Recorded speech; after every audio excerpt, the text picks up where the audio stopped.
Hey everybody! Welcome back to Northernlion Plays Crusader Kings 2 The Old Gods. I am going to give myself a 1-year window here. If you haven't seen recent episodes, our basic plan for what's about to happen is we're going to reconquer Ireland, because I tried to do it through the intrigue menu.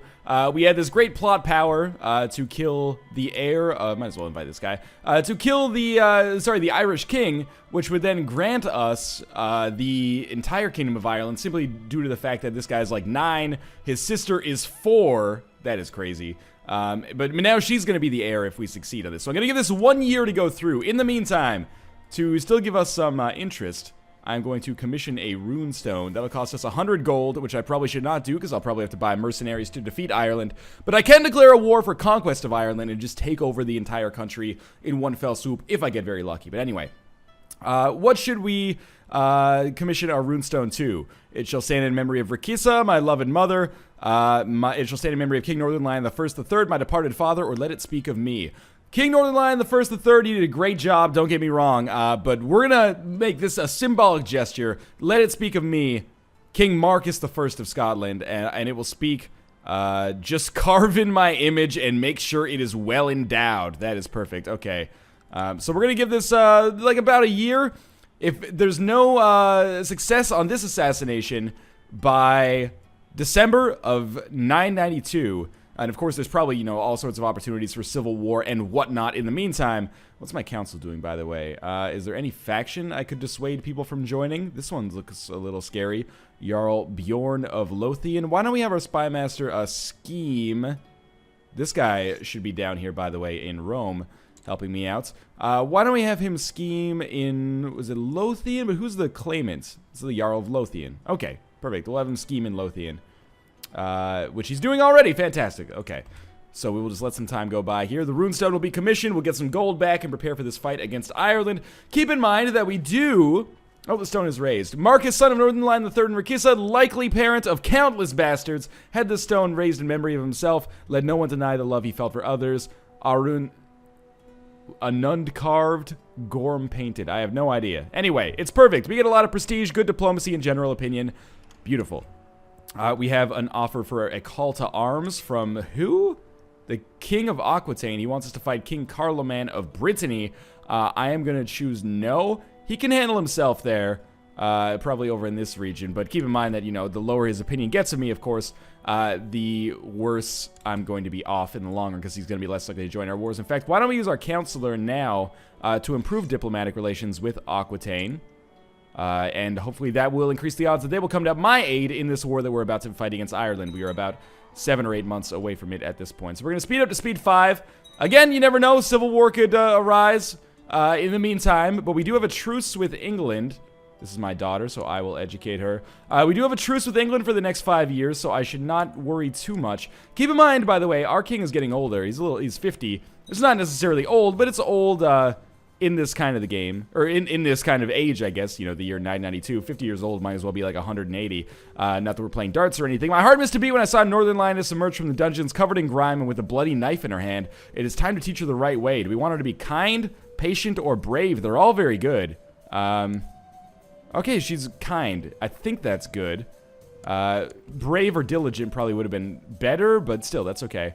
Maybe she'll be a good catch to marry off to somebody. Good. King Payan the First of Aquitaine likes me more. Well, now he likes me a little bit, at least. He was in the negatives before, unfortunately. So we are approaching December. We got some battles going on here. That's weird. Unfortunately, my assassination attempt appears to have failed again, despite the fact that I've had over 100% for like 3 years. So I would say this is our chance to go to war with Ireland and hopefully reclaim the whole country. Will it work out for us? I mean, we are fighting an 8-year-old king. Wouldn't that be a great way for this to end, though? Oh, he's not an adult, so I can't actually get him excommunicated. But anyway, we can declare war just to claim all of Ireland here. It's totally possible I may end up regretting this decision pretty quickly, but you know, we got troops and we know how to use them for the most part. He's 8 years old, so I'm assuming that this is going to benefit us in the long run. And why don't we all just meet right here, and I will take a little bit of time to get our army kind of in the right region, so I don't accidentally hemorrhage troops like I just did right there. That's okay though. One battle didn't even give one war score bonus to the enemy, so I'm not remarkably concerned about that. Now we will have about 8,000 troops. If I had to guess, maybe 9,000 troops if we get lucky.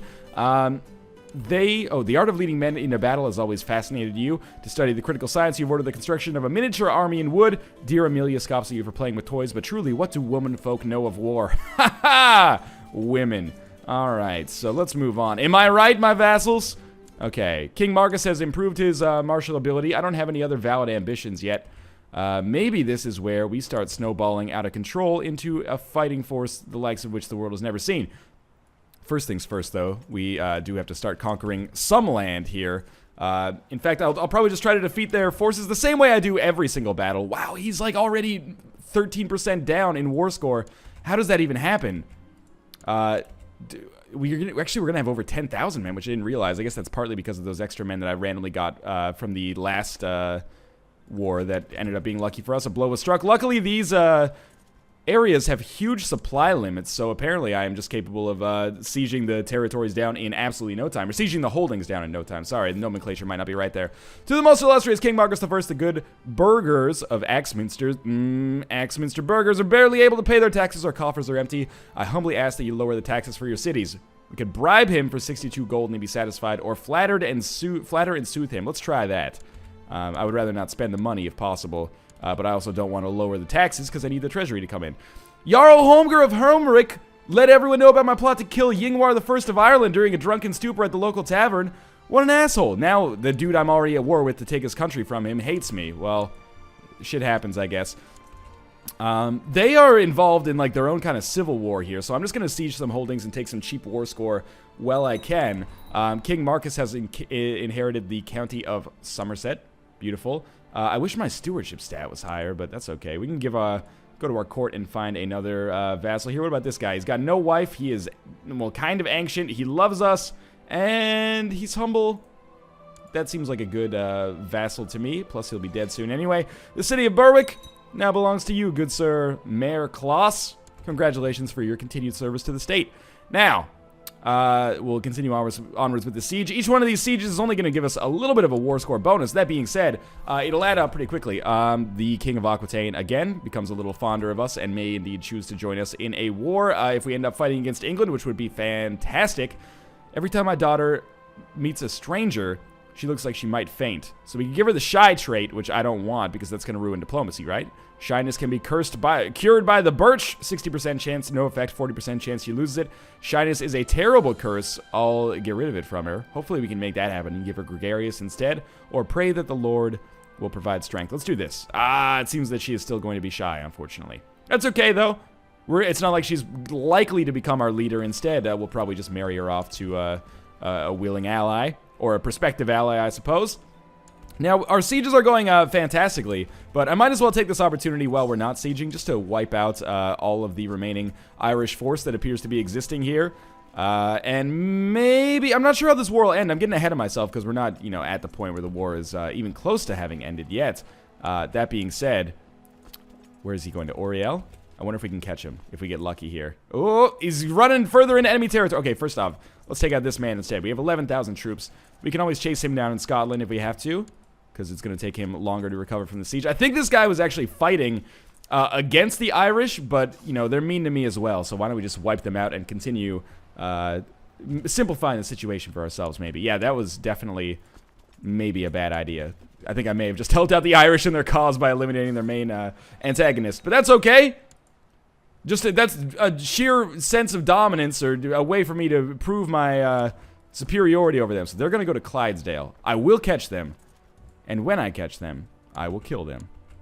Let's try this again. They can't back off. Now I come back in here. Catch them. God damn it. Why are you so slow? One of these days, I will end up on the same territory as you. And then you'll be sorry, won't you? Okay, so you're going to go here, I think. Yeah, if I had to guess. I should really just split up into two forces. Oh, never mind. It's not going to be necessary. Instead, I will wipe out almost the entirety of the Irish force. They're going to Strathern now. And we will be able to get to nearly 100% war score very, very quickly. Much more quickly than I had originally anticipated. Let's start sieging some more territory here. We can call in allies, like the King of Galicia, but that's not necessary. We have inherited the County of Santiago from Prince Totil of Scotland. That's effed up. Because now we have like a Scottish territory down here in Spain. Oh, this is not good. I can't manage this. Or can I? I don't know how I feel about this. I don't know how I feel about this at all. So first off, let's go over the facts. Our son died, but that's okay because we had another son that was recently born. So I'm going to have to give this area up. I would almost like to just give it to Spain just because look at the borders of this. This is going to be horrible. That being said, okay, let's go into our court. Who is going to administer this province for us? What about this man? He's a courtier. He is lustful. He's old. He's ambitious. I don't like that. Okay. He also had a child, which could cause these problems. What about this guy? He's got a wife, but no kids. What are his... Oh, he's ambitious as well. Apparently, everybody in my court is ambitious now.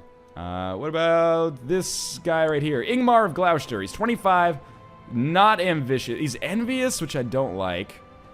Gives him some intrigue bonus, but that's okay. You know what? I'm going to send you to administer the doomed province of Santiago.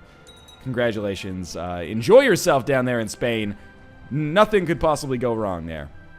If someone in the Spanish area, I guess the Iberian Peninsula, declares war on me, no questions asked, they can have Santiago. I inherited that completely by accident. I didn't even follow the succession route. This is the easiest war that I expected that this was going to be like a serious, like, knockdown, drag-out, bare-knuckled brawl. But instead, I am basically just steamrolling Ireland. I don't know if this happened by accident, like because they got beaten down from an earlier war, but turns out that this 8-year-old ruler is a little bit incapable. Who would have thought? When the guests arrive, my daughter Northern Lioness is the first to greet them and shower them with questions. Is she gregarious? Oh, now she can gain gregarious. Good. She can't be gregarious and shy, and gregarious has only positives, so I think it makes sense for us. They are using their navy. Pope Innocent is a big fan of us. That's good. The more the Pope loves us, the better it is. They actually use their navy to kind of drop some troops behind enemy lines here, which is kind of surprising. I'm amazed that they had the tactical wherewithal to do that. But 416 men, you know, it might have worked for the... Well, it didn't actually work for the Spartans, but it might have almost worked for the Spartans. But I don't think it's going to work for the Irish here. And I feel like from the brink of disaster, Scotland is going to be pieced together again. She became a detached priest. I'm not sure if I'm the biggest fan of that. But yeah, Scotland is going to, you know, reunify, it appears, unless something goes awfully wrong. My king is 52, so he could die. But succession should be pretty simple. Just immediately pass to, like, my 4-year-old son. There's a civil war going on in Ireland right now as well. This should be a big siege with a war score bonus of 4%. Could have been better. Could have been worse. Let's see if we can get to these guys before they win their siege. It's going to be close. We're going to get a siege ticks pretty soon. Oh, he had to leave. Good. Okay. There's only 416 men. I don't think they know, like, what to do, basically. There we go. We're just going to wipe them out. There's a 100% war score, which should mean that we gain Ireland, essentially. So, that worked out pretty well. Is this guy... He's nothing now. Oh, he's a count. And he hates us. Oh, he hates us so bad. Can we get him excommunicated? No, he's still too young. Request invasion. Let me think about this. I want him to like me. He's a half-brother. He's a nephew. Okay. So let's just zoom out for a second. Scotland is in the weirdest place it's been in a while. It's in a good place because we're now in a position where at least we've gotten our territory back, but also we own this weird Spanish colony over here. And we have 1,000 gold now, which I did not anticipate. Do I have to go siege this land over here? We might as well just go check. So that went amazingly well. I'm very surprised. Now, keep in mind, we do have the option. I think we still have a truce with England. But we can declare war eventually. Okay, it sounds crazy right now. But we can claim Chester and start trying to piece together some continuous borders here. How are our factions doing? Very badly for them. So let's take our spy master, and we'll have him fabricate a claim. We already have a claim on Chester, so why don't we fabricate one up in here? Again, just to try to get us some more territory, and possibly, eventually, we can lower our levies. Be able to conquer, or create Britannia. Okay, so, we're in a weird situation here. I have become the King of Ireland. How is our succession looking? Prince of Scotland, heir to the Kingdom of Scotland. Who is the heir to the Kingdom of Ireland? That's what I want to know. Can we look at this? Now, make primary. I don't necessarily want to do that. I kind of like Scotland as it is. Scotland's been good to us, even though we've kind of run up against a wall for like the past 2 generations. But for once, our succession looks good. Factions look fine. Intrigue menu. King, kill Ingmar of Galloway. I don't even care about this kid anymore. He doesn't bother me. What is our relationship like with West Francia?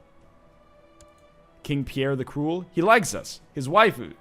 Wait a minute, that's West Francia. Sorry. Of Aquitaine. King likes us, I think. 84? That's really good.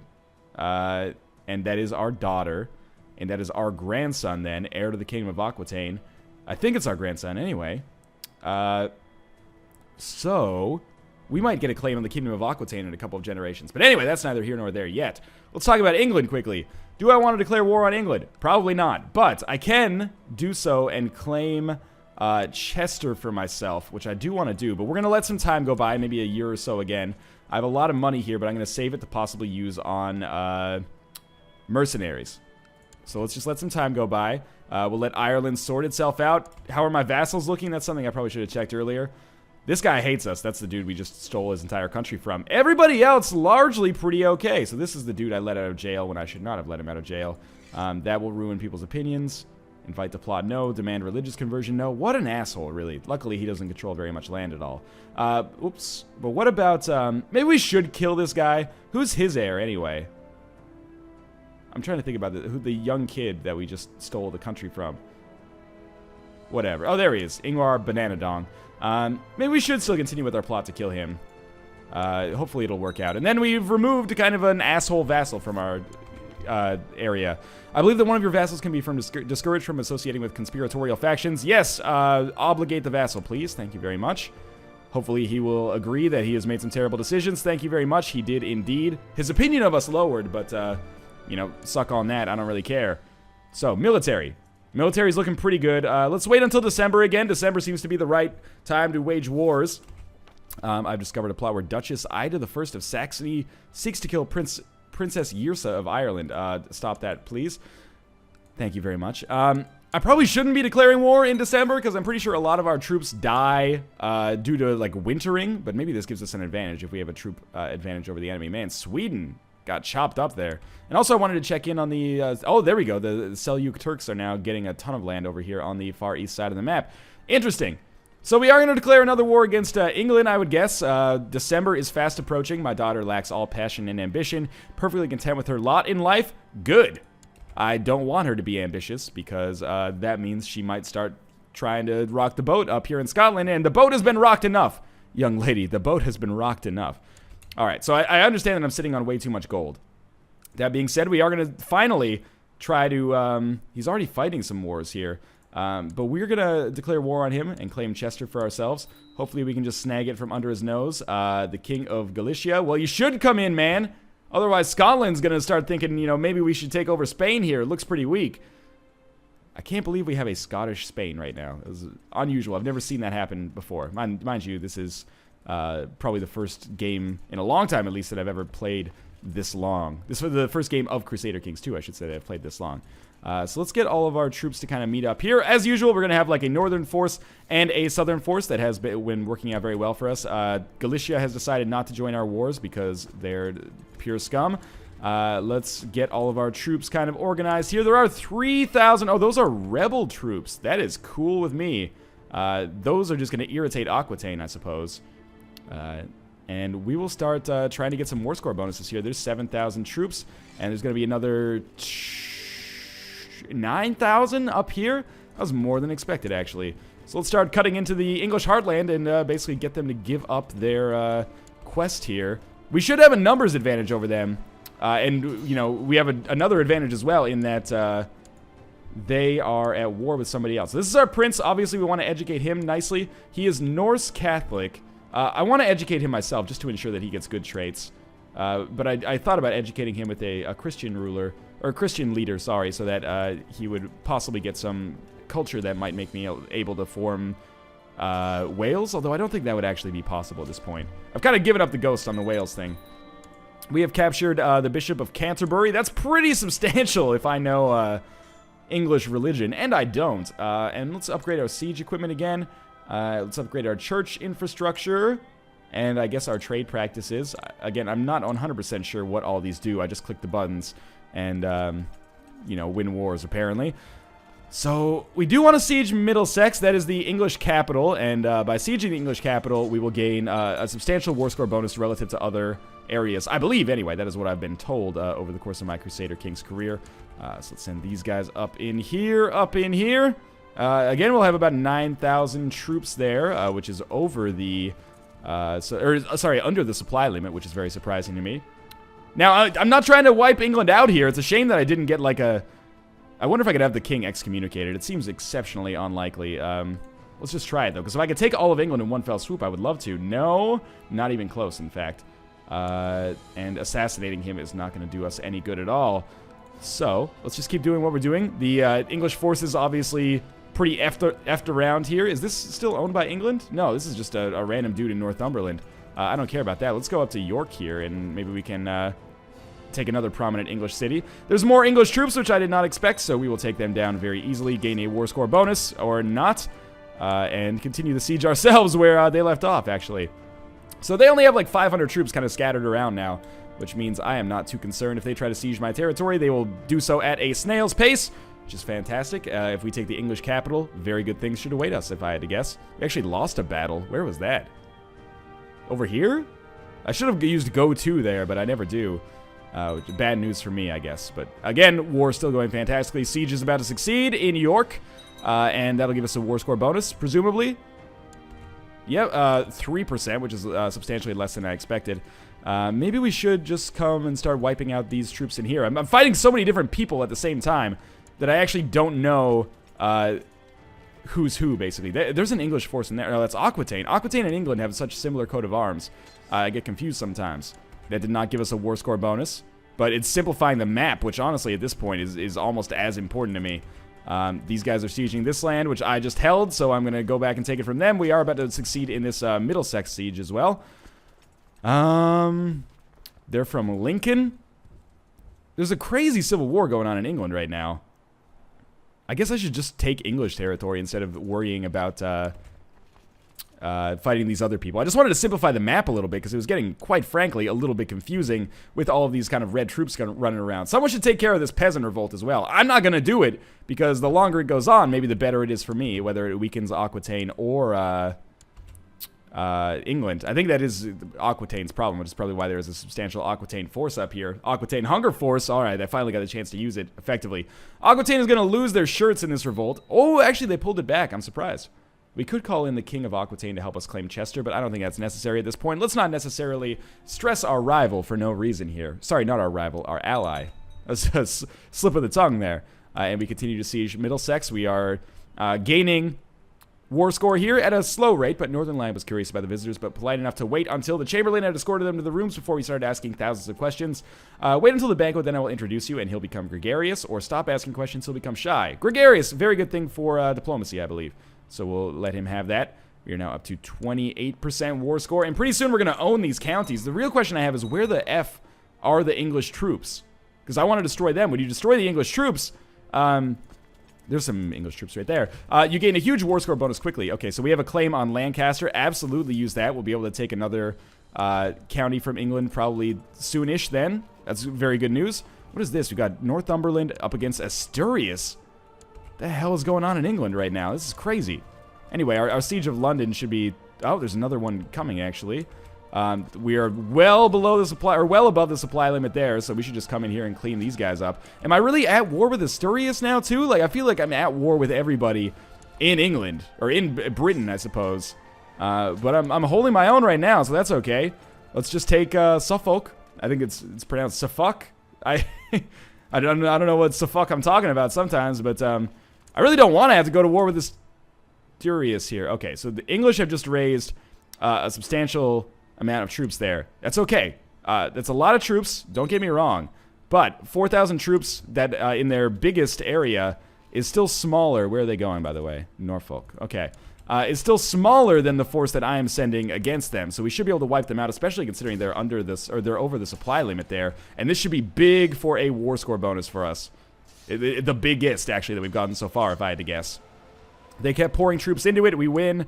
And a lot of their troops have been taken out. Now there's another 1,400 men here that we can take out if we manage to head them off. I don't think there's anything they can do about this, really. So in terms of, like, Scottish military superiority is very high right now. Fantastic. What is the offer that he's just given us? We gain the county of Chester. We gain 100 prestige from the war, and he loses 100 prestige. Accept. Fantastic. So there will be another truce. Our domain size is higher now. the amount of holdings is higher, but our domain is bigger, so we have to give away one of these counties, and England is going to continue fighting what looks to be a crazy war here. Now, keep in mind, we do have a claim on the county of Chester now. Or sorry, the county of Lancaster, so we can almost complete our borders here, which has got to be starting to put us closer to the kingdom, or the Empire of Britannia. But anyway, weird episode. We succeeded in recapturing all of Ireland. We finally got that county we've been looking for in England for so long without really that much of a fight either. We got another claim on an English county, which we won't be able to take for a little while, but we also picked up this weird province down here in Spain. But in any case, as always, thanks for watching. I'm going to end the episode here. Oh man, the Turks are spreading out like crazy, and it's going to be interesting to see how they interact with the major powers in kind of Eastern Europe. Like Hungary and the Byzantines, etc., etc. But anyway, the interesting episode so far. Sweden appears to have recovered. Trondhelag got sliced up, but weird episode. Good things are happening. Our king's going to be dead fairly soon in all likelihood, but I'll be back very shortly with another episode. Thanks for watching, and I'll see you next time.